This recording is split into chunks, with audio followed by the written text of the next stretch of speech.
Hello! Today we're going to be taking a look at the Emsisoft Management Console. This is a web-based console that allows you to remotely manage all of your Emsisoft protected endpoints. Let's start with the Workspaces dashboard. Here, you can view all of the connected devices in your workspace. At the top, we've got some key performance indicators. And at the bottom, we can see any security threats that have been detected recently. In the Manage Devices section, you can get a quick overview of what's going on in your workspace. Most of these columns are fairly self-explanatory, but I do want to draw your attention to the Status column. This column shows the protection status of your devices. A green Protected label means the device is properly protected.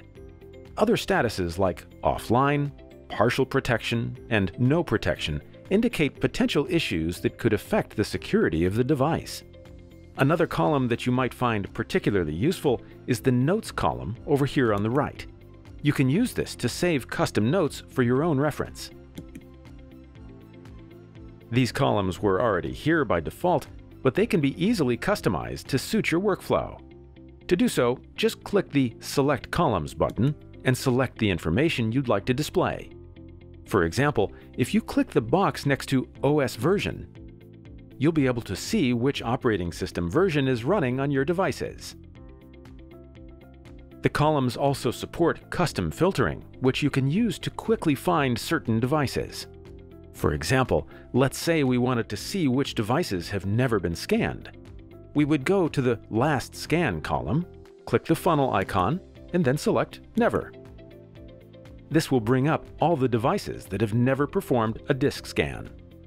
If you don't want to do this manually every time, you can save your filtered views and sorting settings.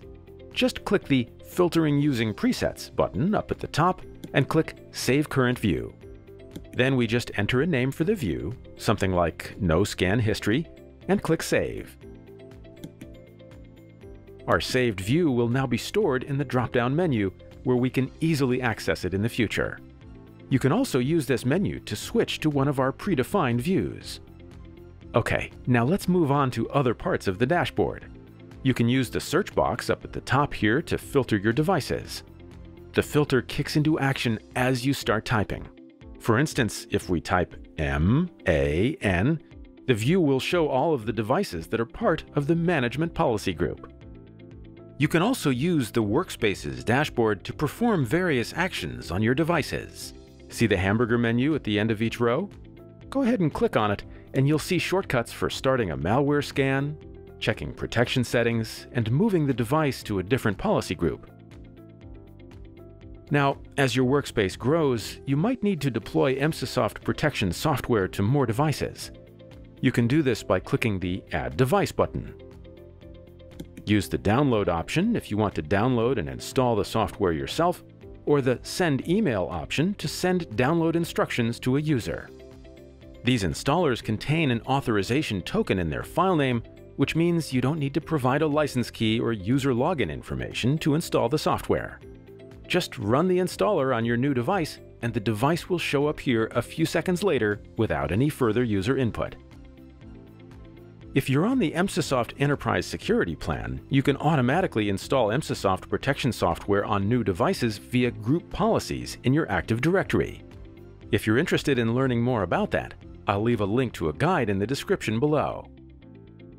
Coming back to the Workspaces dashboard, we've saved the best feature for last. Let's say you want to take a closer look at a particular device. Click on a device name and you'll jump to the device panel. As you can see, the device panel looks exactly the same as the client-side interface. We've got 4 large tiles here for quick access. The background color of the protection tile is usually green. But if any of the settings on the device pose a security risk, the tile will turn orange or red depending on the severity of the situation. Next, we've got the Scan and Clean tile. From here, we can initiate various scans and access quarantined objects. From the Logs tile, we can access device-level logs. And if we click on the Settings tile, we can view and change the protection settings on the device. This will overwrite any group policy level settings. Finally, let's move down to Device Health. In this section, you'll find a bunch of quick access settings. But for now, let's just take a look at some of the most important features. So here we've got the Network Lockdown button. If you're under attack, you can toggle this on and the device will be taken completely offline. While in lockdown, the device maintains a connection to the Emsisoft Management Console, so you can continue to investigate and resolve the problem. This section also displays the status of the Remote Desktop Protocol service on the device. RDP is an extremely common entry point for attackers, so it's best to keep it turned off unless you need it.